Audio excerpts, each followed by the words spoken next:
When a company makes a claim for a product that sounds nuts, 100% make-believe, they should have only two options. One, provide evidence for those claims, or two, expect that everyone will think they are lying. There is unfortunately a third option, just sell it on the internet.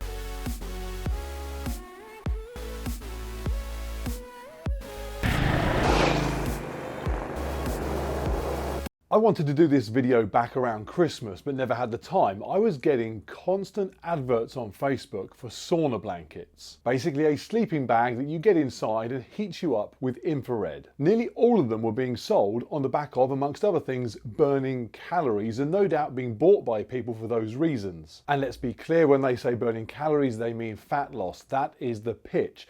It is hard to control calories in because cake tastes good. It is hard to control calories out because it's hard to go jogging with a piece of cake in your hand.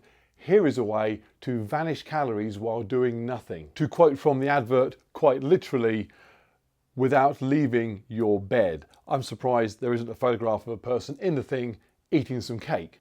So let me narrow down what it is I don't like about this. And first of all, what I do like, because I do like saunas. I own a sauna. I use it multiple times a week. I believe it provides all sorts of health benefits. Muscle soreness, pain relief, improved recovery, relaxation, stress reduction, hypertension. There's lots of emerging science on it improving cardiovascular health.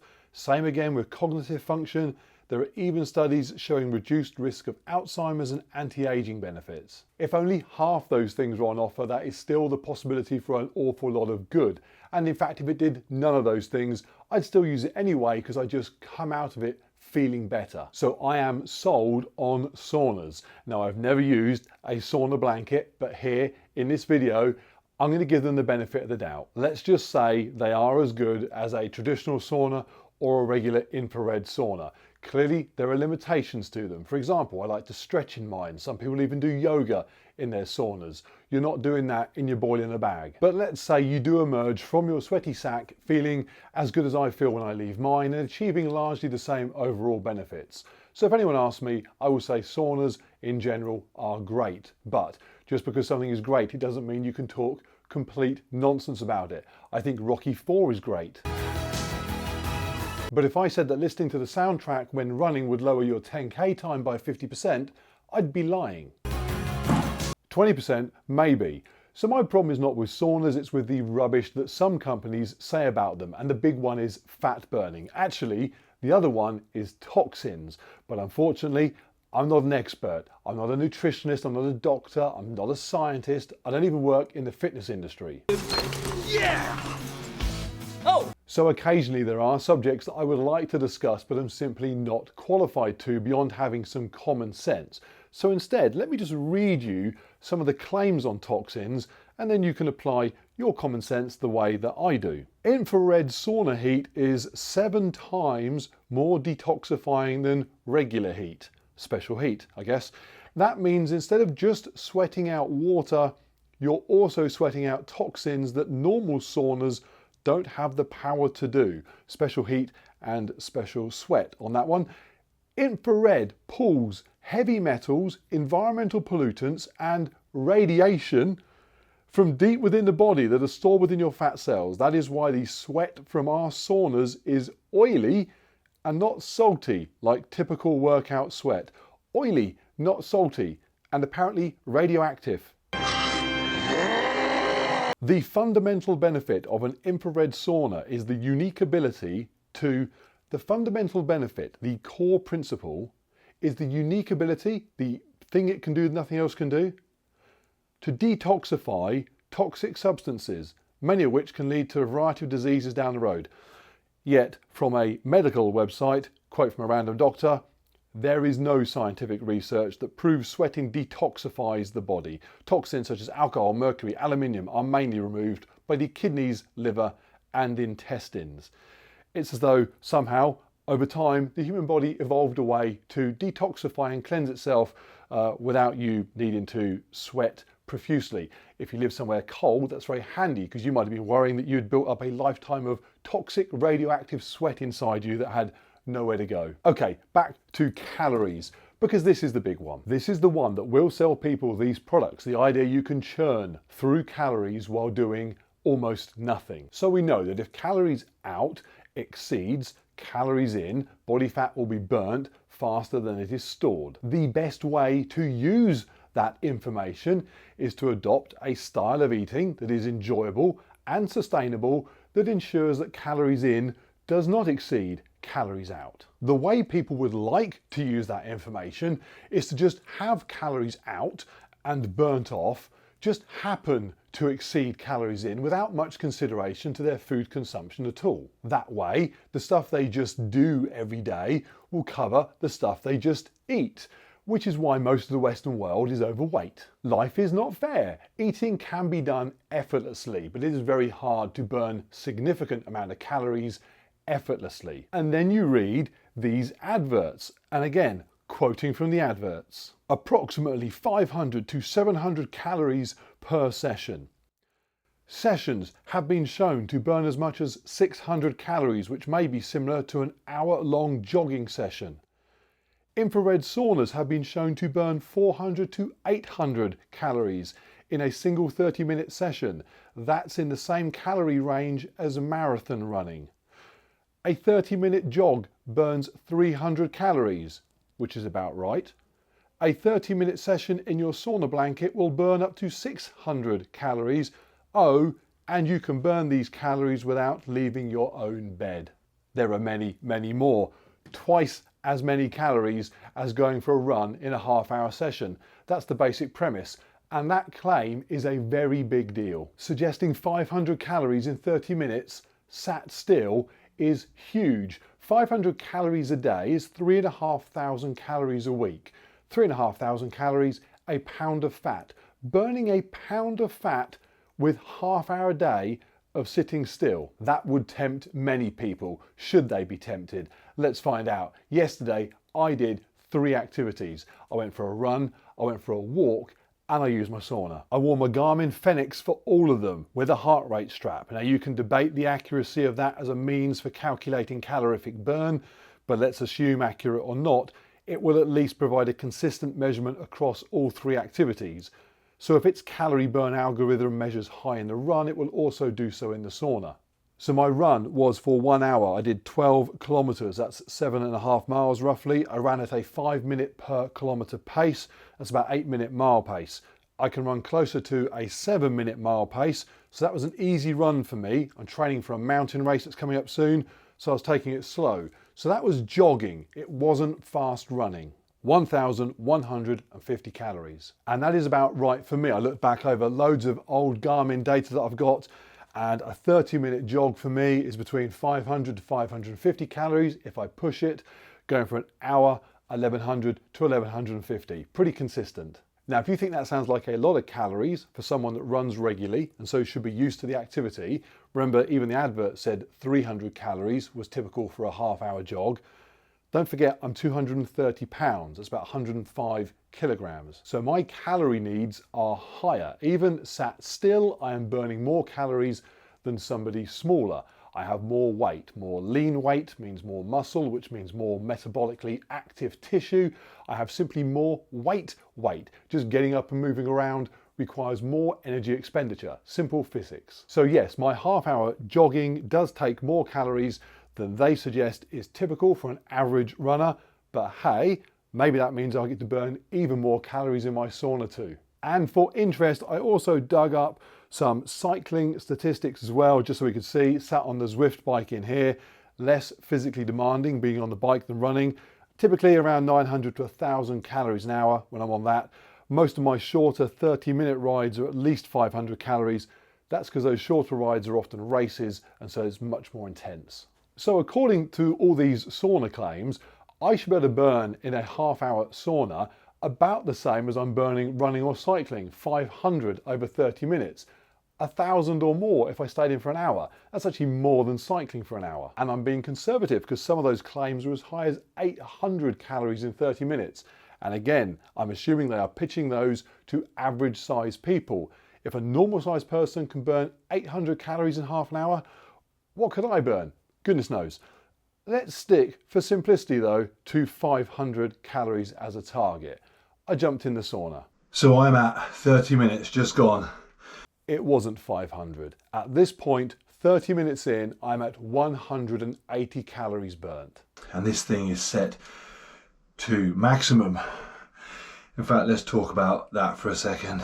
Sauna use can be a lot like HIIT, high intensity interval training, in terms of people's perceptions about how long they spent doing it and how hard it is. I have had loads of people tell me that their HIIT session is burning far more calories than my hour-long hard cardio session.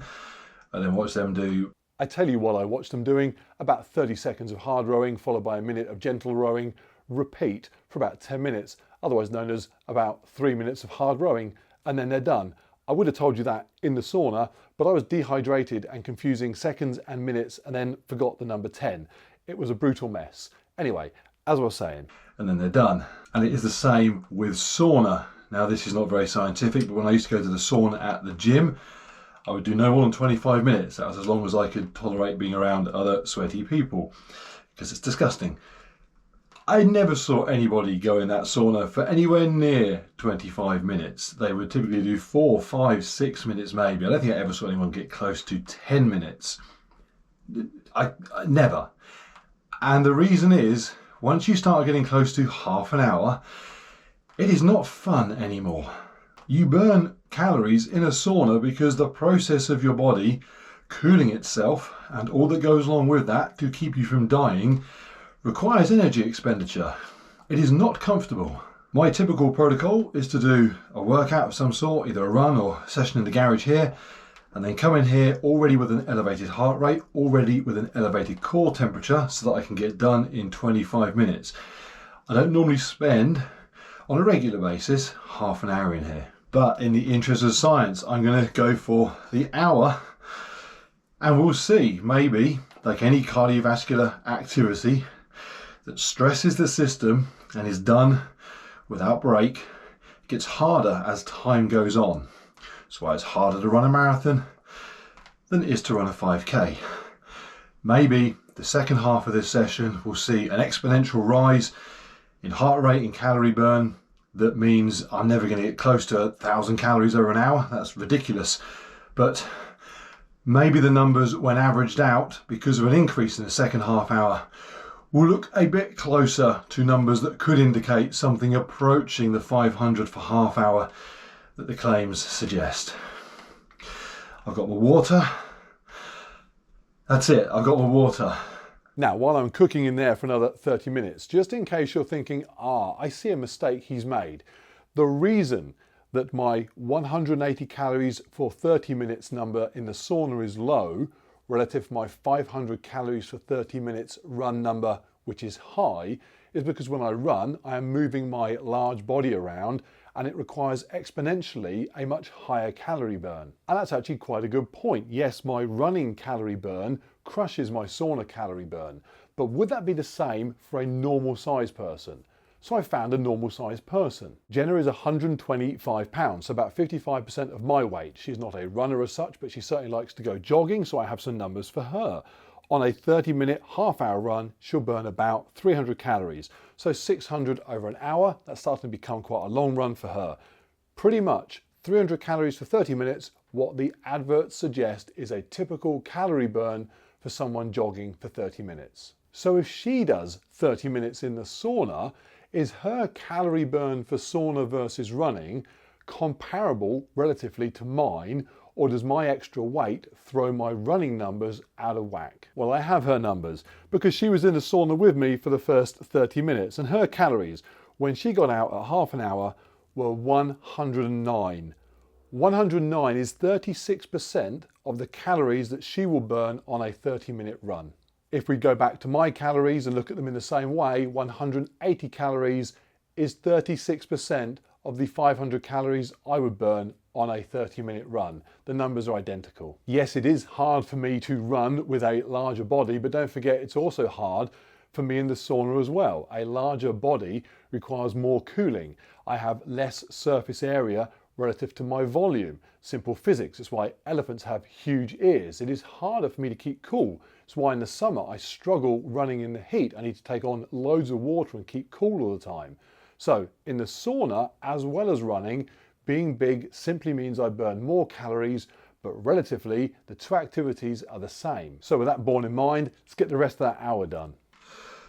1 hour done, 486 calories. Didn't make the half hour. No, I didn't make the half hour. Didn't make the 500 in half an hour. I'm going delirious. It is too hot in here. It's unpleasant. No one's doing this on a regular basis. No one should do this. I do not advise you to do this at home. Don't copy this. Got lots of empty water bottles on the floor. Got a count up how much water I've drunk. It's just not pleasant. It's not pleasant at all. Okay, I've now got to work out how to stand up. Even sat down, I feel lightheaded. I imagine standing up, which is a long way for me to go. I imagine standing up could.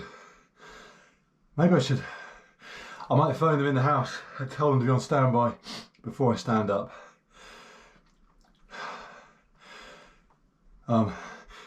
Yeah. So in conclusion, 486 calories over the hour.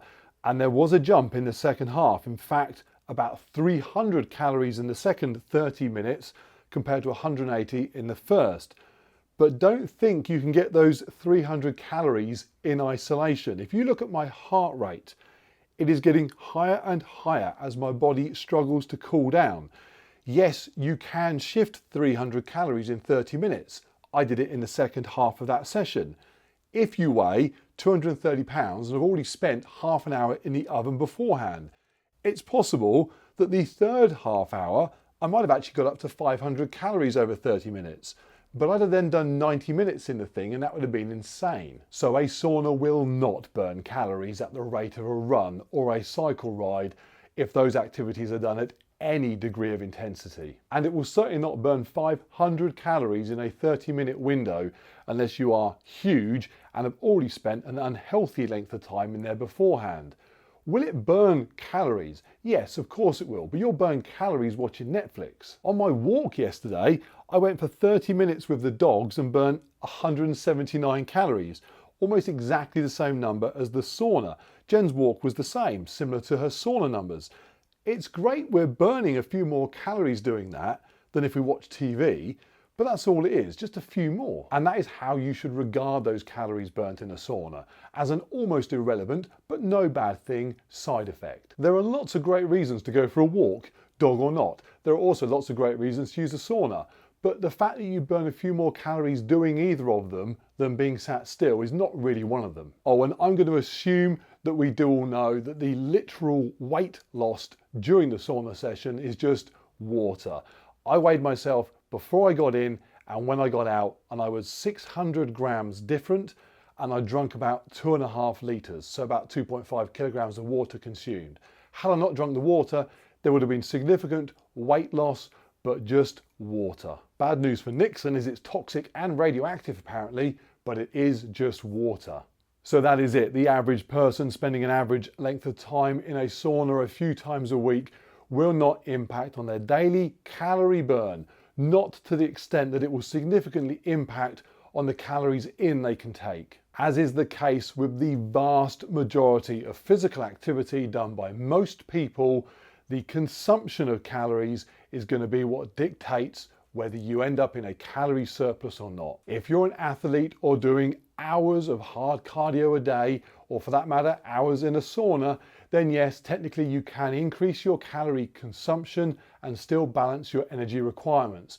But under those conditions, you're no longer average, you're not normal, and you probably know what you can and can't eat. Bottom line, there is no way to burn meaningful amount of calories in bed, no matter how sweaty you get, apart from the obvious. But then you're going to get oil from the row machine on the sheets. That's a nightmare.